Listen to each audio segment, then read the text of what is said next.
Hello, everyone. Welcome to our weekly discussion series that's hosted by the Chaldean Cultural Center in collaboration with U of M Detroit Center, Unique Voices in Films, and CMN TV. I'm your host, we am Naimou. And today my guest is Sandy Naimou. Hi, Sandy. Hi, Liam. And yes, we are related, but that is not why she's on the show today. She's here because she has really a very interesting background in her studies as well as in her profession. So, Sandy Naimou has a bachelor's in psychology and a master's in women's studies and gender studies. A student of yoga philosophy, theosophy, and ancient wisdom teachings, she embraces her creative side through audiobook production, most recently Pomegranate. Since 2017, Sandy has served as a board member for the Theosophical Society in Detroit, a nonprofit organization which, for her, helped shed light on the Chaldeans of antiquity. Yeah, this is for me, Sandy, as you know, this is a very interesting topic which we'll go into a little bit later. But first, I want to ask a little bit about your upbringing. Where were you born, and what was your Chaldean American lifestyle like? Sure. So I think technically I was born in Shelby Township, but eventually we made it to Sterling Heights, and I spent most of my upbringing there until I went away to school for a master's degree in like 2003, I think. So up to that point, I was in Sterling Heights. I went to, I had a very, I would say, unconventional upbringing to some degree, and conventional also to some degree, in that my parents allowed us to do things that we wanted to get involved in. So I was in band, I was in theater, and I got to do a lot of fun things that I know my Chaldean counterparts couldn't do. And then at the same time, we had some restrictions, some limitations to what we could do, such as, going away to school was a big situation. And so in that way, it's like I didn't feel the full restrictions, but I did feel some limitations. And I think that's totally natural for any family of any culture. Regardless, there's always going to be some limitations, and that's fine. And we deal with them, and then we move on with our lives, and we become adults, and we get a little bit more freedom to explore and experiment. So I think that says it to some degree.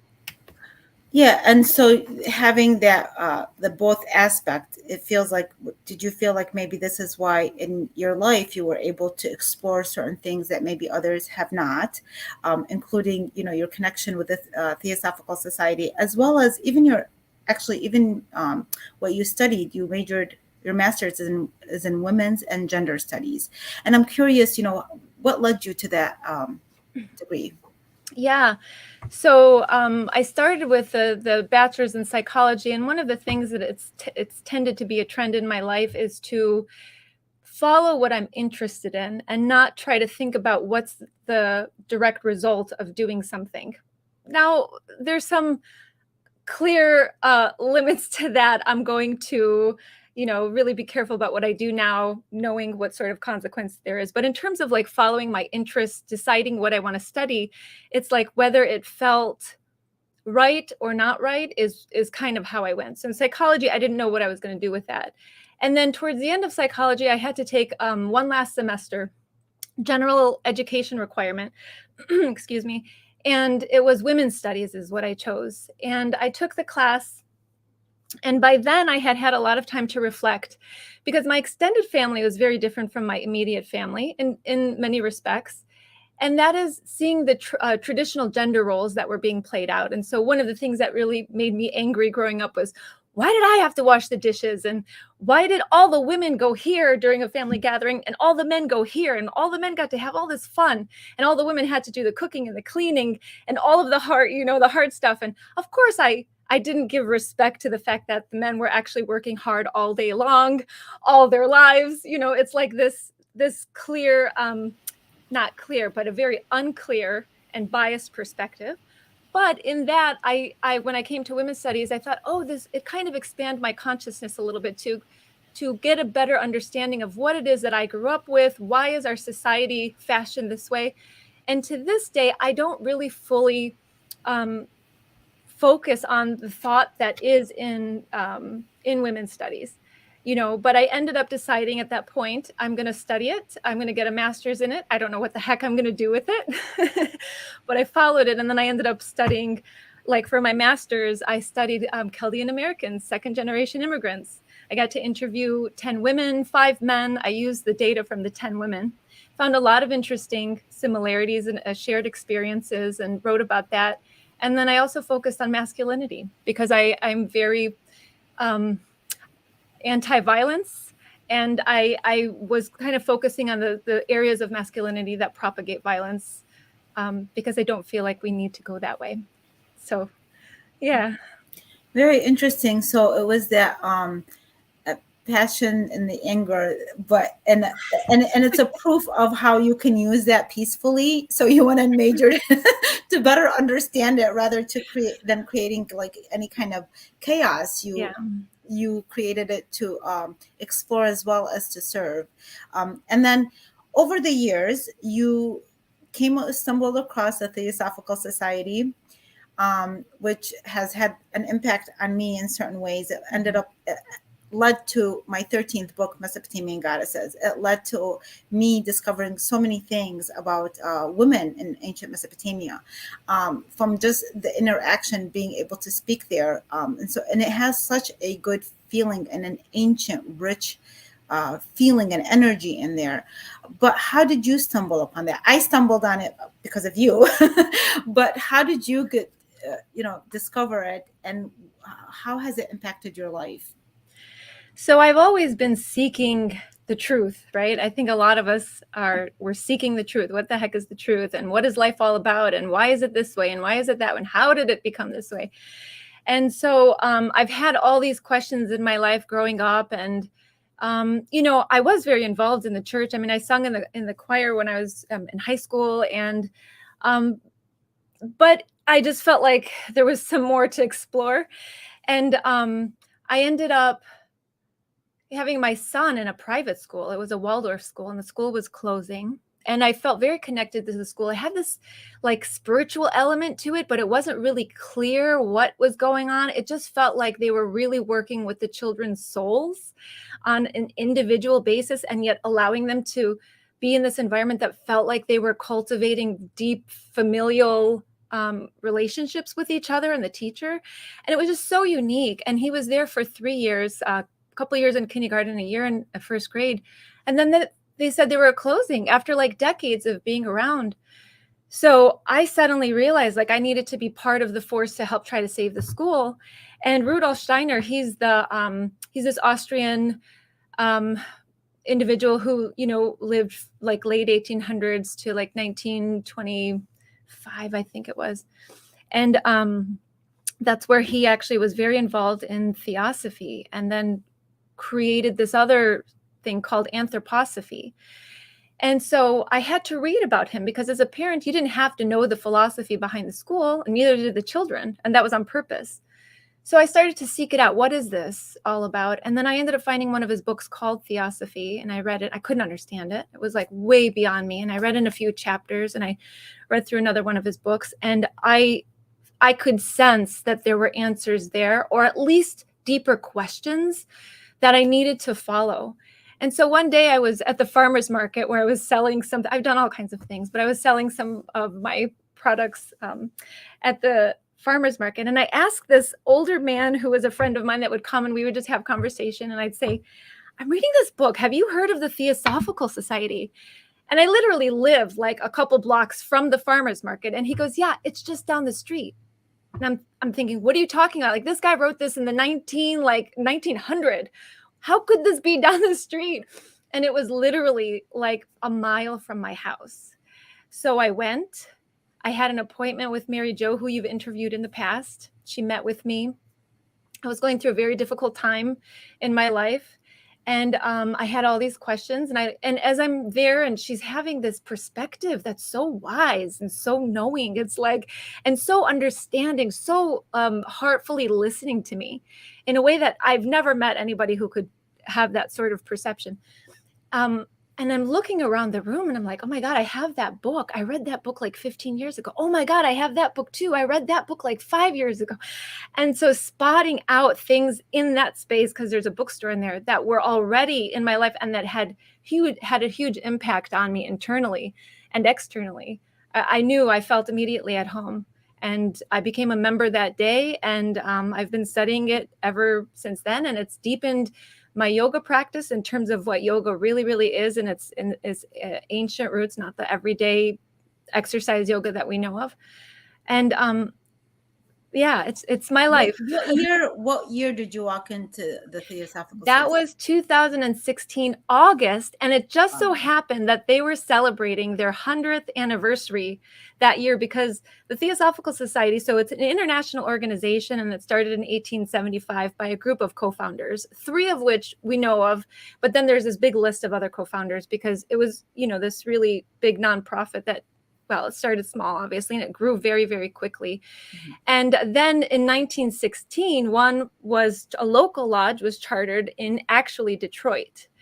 And so when I stepped in, there was like 100 years that it had been born. And it's crazy because there are many people who also, and people who are very important in my life, who around the same period, that 100-year mark, show up.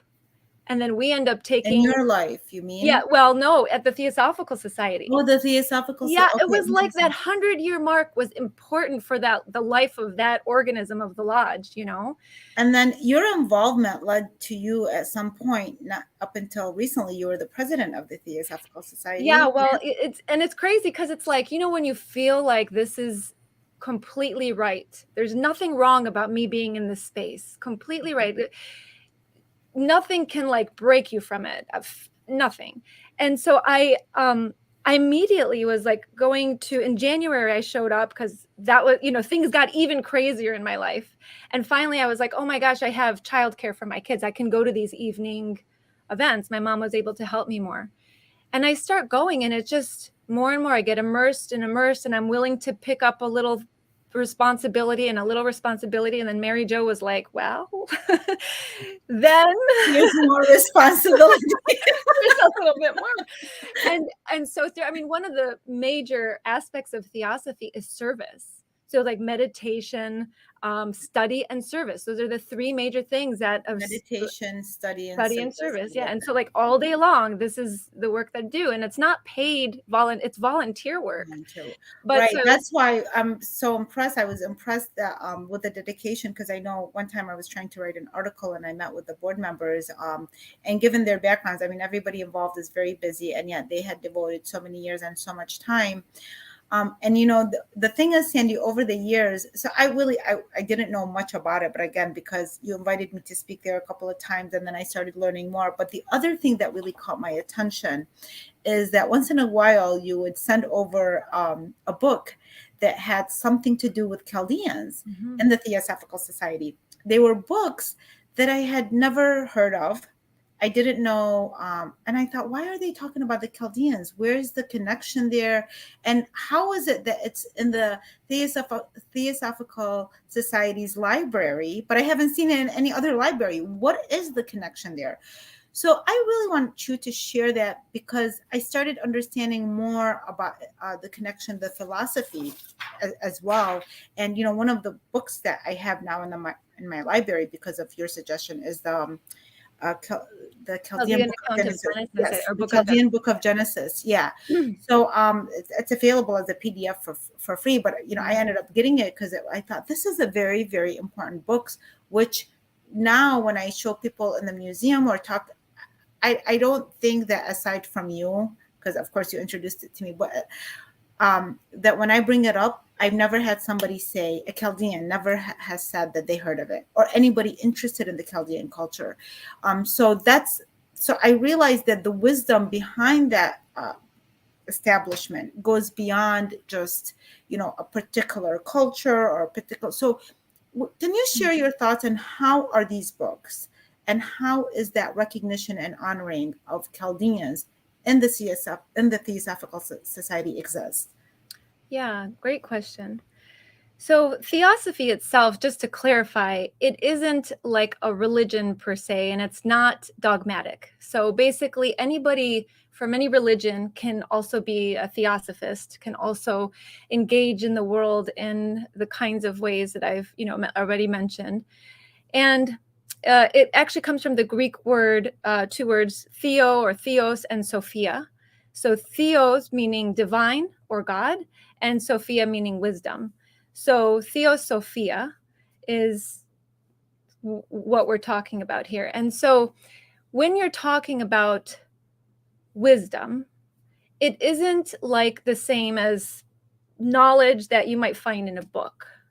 And it is much more a felt sense of a deeper reality that's within all of us. So the Theosophical Society looks at those deeper questions, or not the society. You don't have to be in the society to look to study theosophy. So theosophy itself, it looks to these deeper questions of life. What are the laws of nature, for example?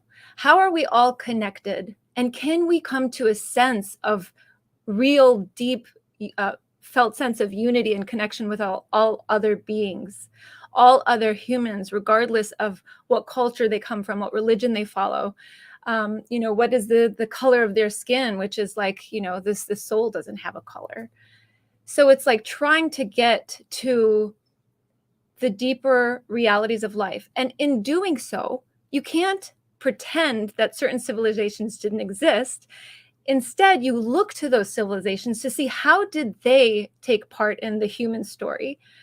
What did they contribute? At what stage of development were they? Because there is this idea that humans do evolve, and there is definitely a history of Chaldeans before the Christian era. And so what was it? And what sort of contributions did they make? How did they see the world? That idea, in terms of looking at all the civilizations of the world, it helps us to understand the evolution of consciousness.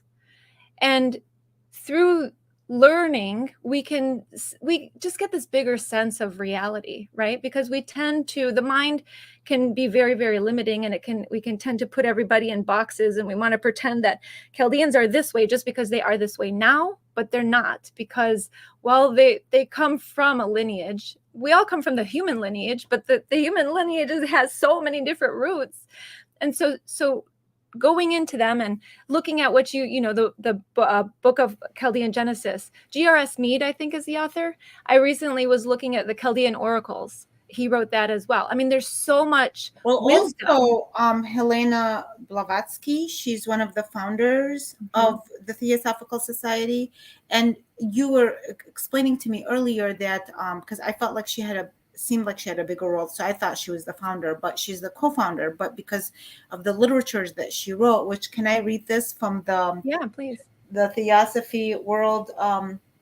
It talks about, it says, theosophical literature frequently refers to a system of esoteric teaching in Chaldea, a land which lies which is now known as southern Iraq.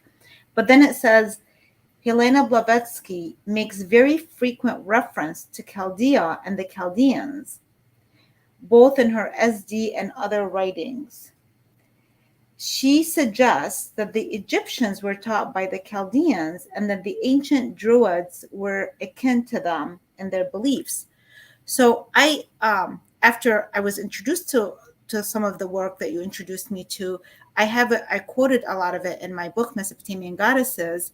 And I think, like, somebody recently told me, a very wise man, that, the best way for us to share our stories is to become educated about who we are and our history. And I feel like literature like this gave that opportunity, and it's wise people such as herself that is understanding the ancients and is honoring them in her literature. So it really, I don't want to say indirectly, because I have had relationships with the Theosophical Society, but of course not as much as you have, but it really touched me in a very profound and deep and lasting way. Yeah, and for me, it gave me a sense of appreciation for something that I know not only would take for granted, but I would criticize a lot of the parts about being Chaldean because I don't like to be limited. And it's like, so then it kind of being able to embrace your roots in a new way, I think is important, to be able to appreciate what is in your life instead of hate it. Like, we don't want to hate these things because they're still a part of us in one way or another. They shaped my personality in many ways. So it's better if I just say and look at the positive aspects of it and really let myself be in awe of the fact that they were magicians, astrologers, they were seers. And I look up to that. So Sandy, that what you just said is very, very important because that was the same conversation that I had with this wise man about the Chaldeans. And he's non-Chaldean, but he sees the value and the richness. And we talked about the fact that I think that history, the ancient history, as so happened even with Native Americans and such, was removed from our memory, and it was traumatized and suppressed to that point where it's like there's a hate relationship for people who have kind of disconnected from it. So they don't even see how they serve it. But this, the feelings that you might have had in the past, interestingly, that through several factors, including your interest in acting and your connection with the Theosophical Society and such, you ended up in professions that I think have been very, very enriching for you. I've been able to, do you did yoga for quite a while, and I was able to take your classes, and I find them very, very special, and they go deep into the heart and the soul. And then you've transitioned recently into audiobooks. But before we get into the audiobooks, just tell me about the yoga experience. What led you into that profession? How long have you been doing it for? And what did that mean for you, that whole experience? What did it do for you and for your students as well, what you believe? So I started practicing in 1997 in my first year of college. And it's a funny story how I got there, but I'll skip forward a little bit.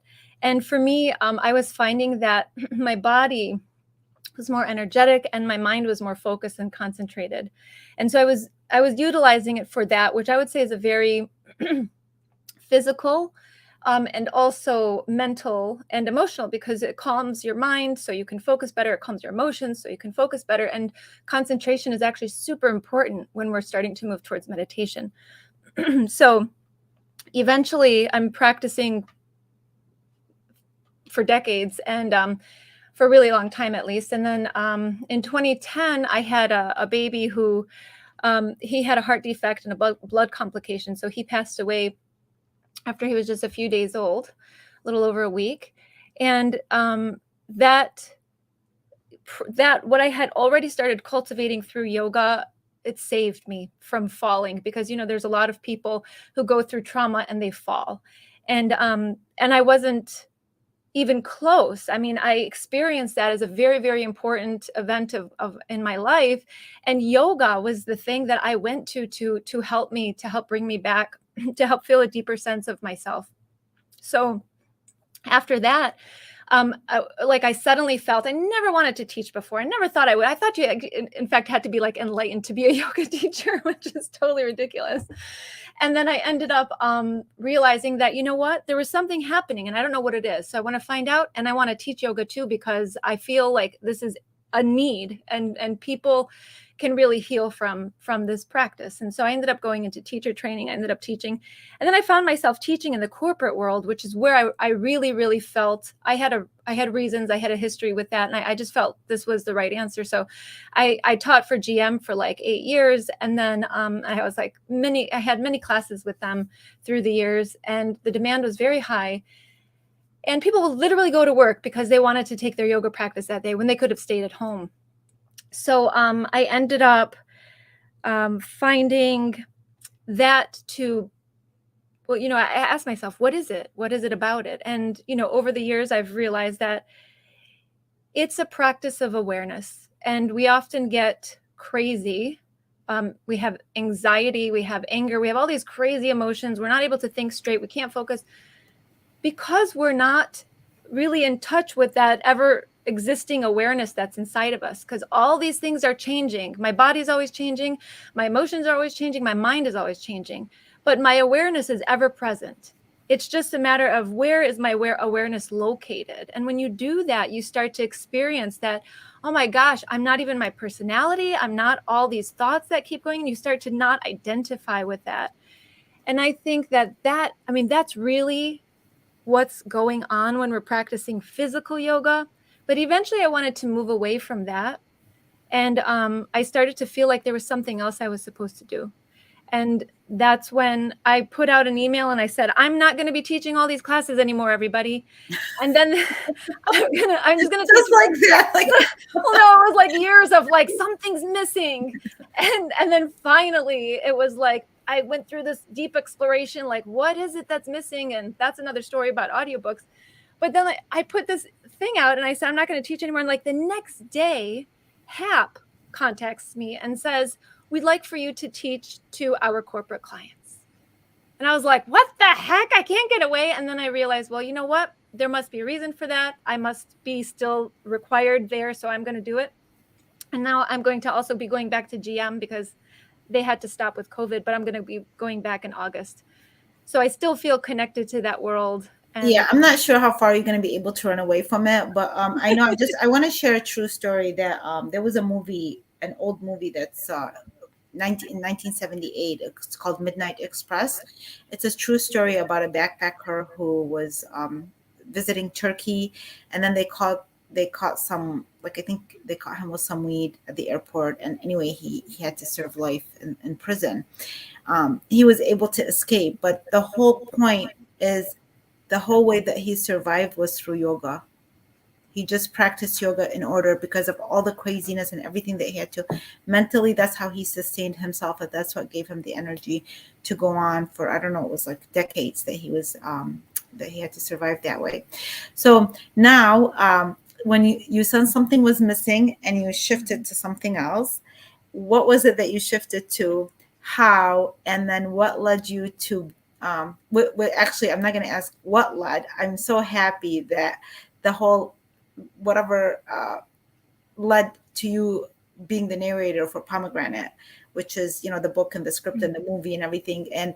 But as I was hearing about your Chaldean experience, as you were saying how you felt and how there was like that hate-love relationship, and here you are, you're doing an audiobook that had so many dynamics of Iraqi, Arab, Chaldeans, and you did an excellent job. But anyway, before I because I was so excited and I was so happy for you that you were able to do such an amazing job.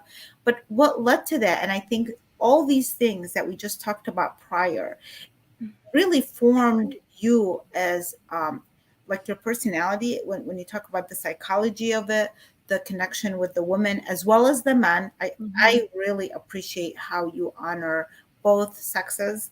You have such an open mind that you try. I mean, I'm sure we all have our quirks, whatever, but deep down you really try, because we've talked about this. And when you were getting into the characters, you respected every character, male or female. And even me, sometimes if I lean towards, oh, well, this is an empowering story about women, you're like, well, but the men were empowering the women as well. And it's like, and I really enjoyed that. And I thought, wow, that's why she did such a good job when she was reading it.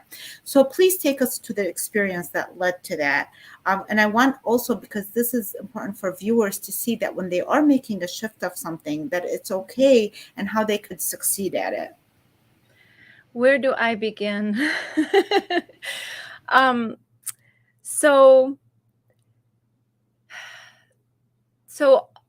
how did I transition to audiobooks? First of all, to be clear, yoga is still a central part of my life, but not the physical exercise aspect of it. That's my service to people, because that's how they kind of get their foot in the door. So that's still, the philosophy, the science, all of that, the meditation practice, all of that is central to my life. But I felt like I needed to create. I've always felt that way. I've always felt like I need to write, or I need to do this, I need to do that, but I couldn't write it. Like, I stopped writing for years. I didn't want to anymore. Something was pulling me away from it. And I started feeling drawn towards sound.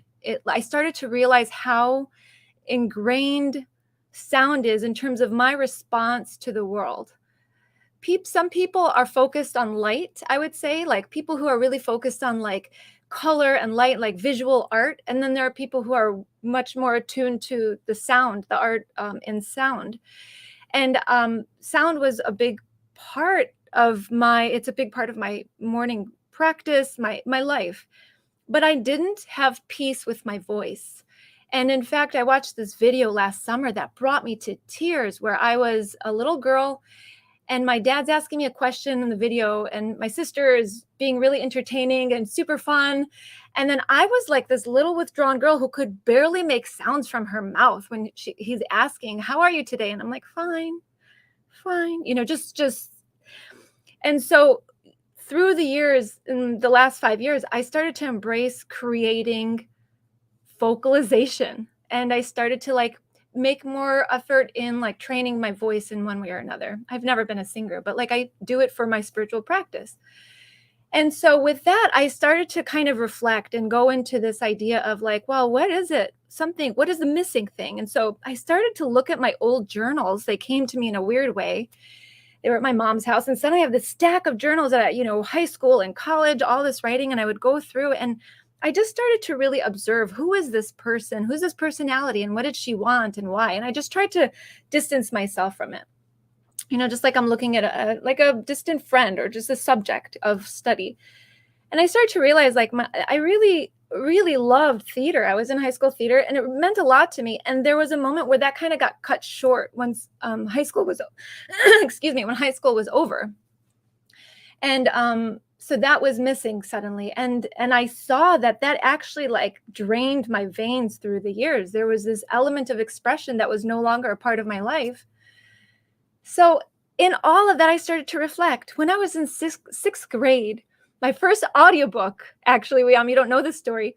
My music teacher selected myself and a young boy who had a similar vocal quality to read an audiobook for kindergartners. So it was recorded, and then she, used it for them to do a book by sound or whatever it's called. And it was like amazing to reflect on that and then realize that, you know what, there's this side of me that needs to come out. And when the cycle ends and it's complete, then I won't do it anymore. But like it's like that yearning, there's something still there. So I honored it. And I started to experiment, and I read Khalil Gibran's The Prophet, because that's an important book to me and my family. And I practiced with it. I recorded it. I put it on YouTube. Rabindranath Tagore, who's this wonderful Indian philosopher, mystic, teacher. I read his book, Creative Unity. And I started to feel like you have to get so deep into the text and you have to know what you're saying. You can't just spit words out, because then the listener has no idea what you're saying. And the medium of sound can help the understanding of what the author is trying to bring. So if you ever read a text and you're like, I can't understand this, it's because the imagination isn't picking up the intonation and the pauses and the moments of like wow. So it's like my responsibility to understand a text and to bring it to light through sound.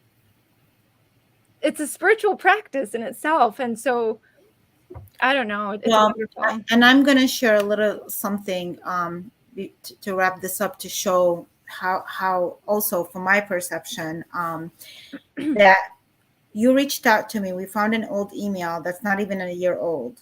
Okay, it was last October. You reached out and asked if you could do a sample of one of my books, to sample one of the chapters. You chose a chapter. I said, yes, sure. You chose a chapter. You sent it to me. I was very surprised, by the quality, because I have been listening because of COVID, and just over the years, I rely more and more on audiobooks, like a lot of other people. And I thought, wow, she did a very good job for her first time. And so when it came time to do Pomegranate, given how well you did with the first one, I felt like this is something that you could do, despite the fact that it had the first one that you sampled was nonfiction. And it didn't have so many characters. I mean, not specifically even that passage that you did. But here you were working with a lot of characters, male and female. You did a great job practicing, trying it out, doing it over and over again. So I encourage any author to really reach out to you because of the hard work that you put and how often you came back to me and said, is this the sound? Is this Sermet sound? Is this Hasina sound? And having that patience, it requires, I think, success in all ways. It requires that hard work and that patience. And you definitely have that. And I want to leave with these words. So after we published Pomegranate, Sandy immediately was approached to do another audiobook. So right now she's working on her second audiobook by Leslie King's All In for Love, a Spiritual Adventure. Sandy, where can people find you? So my website right now is still very much yoga based. It's sandynaimou.com. And you can find me there, and through there I think you can find me on, Facebook or Instagram. I think I've just started with Instagram to try to get, a little bit more out there.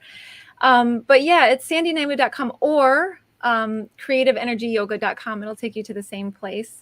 And I have that that'll come out soon enough. And then I'll have some actually theosophical texts. I'm going to be working on 7 different texts that are all in the public domain, but on things like karma, reincarnation, and then some other theosophical audio. You will be working. Yeah, all audiobooks. Yeah. And you can also, I have a YouTube channel if you want to find the Gibran and Tagore books. It's called, what is it called? Real Listening on YouTube. I need to start putting more things on there, but that's there too. And then you can get a whole bunch of my classes for free actually on YouTube as well. That I had recorded them. I was doing virtual classes, and you could find me on Creative Energy Yoga. Well, thank you so much for joining us, Sandy. We will look forward to all these audios, but Pomegranate is available, though it was released very recently, but it is available as an audio, and you can hear Sandy's talented voice in that. And we look forward to future audio as well as whatever else you create. Thank you, and I just have to say, Pomegranate was such a fun and yet meaningful book, and I really, really highly recommend people listen to it or read it because there's a lot of wisdom embedded in it, and it really does help you feel a deeper connection with humanity. It's not just about sticking within your culture, your religious boundaries. It's really about expanding out of them while respecting them if one so chooses to maintain them. So I just want to say thank you, Wham, for writing that book, for having faith in me for doing it, and letting me have the fun and the play through your text. Thank you. You know what? That reminded me of all the times that we laughed so much every time we read the same scene. We didn't. So funny. We never once skipped laughing at the scenes that were intended to be cute and adorable and funny. The dialogue is amazing. And I'm glad that you pointed that out. I think that it helps for anybody also wanting to find a narrator. It helps when the person understands the heart of your story, believes in your story. I think for you really saw through it and you embraced it fully, and you were laughing at the right time, right at the perfect place, and you were sensing the emotions, how they need to come out. So that was important because it needs a certain type of acting skills, literally. And so you need to connect and be able to feel what those are like, so for you to do it successfully. So yes, it's important for people to believe in the story that they're signing on to. It is. And to always cultivate your skills, because you can't ever accept them for what they are now. You can be happy with them now, but they always need to be cultivated and improved. And the constant learning through every character, every story, there's so much there. And so I have to vow for the fact that Sandy was a perfectionist. I'm not gonna complain. The first time we uploaded the uploaded it to Audible, and it was this was our first time that we produced an audiobook. It accepted it. There was no issues, and I thank you for that, Sandy. Thank you, Am. Really. Thank you everybody for watching. Have a wonderful day.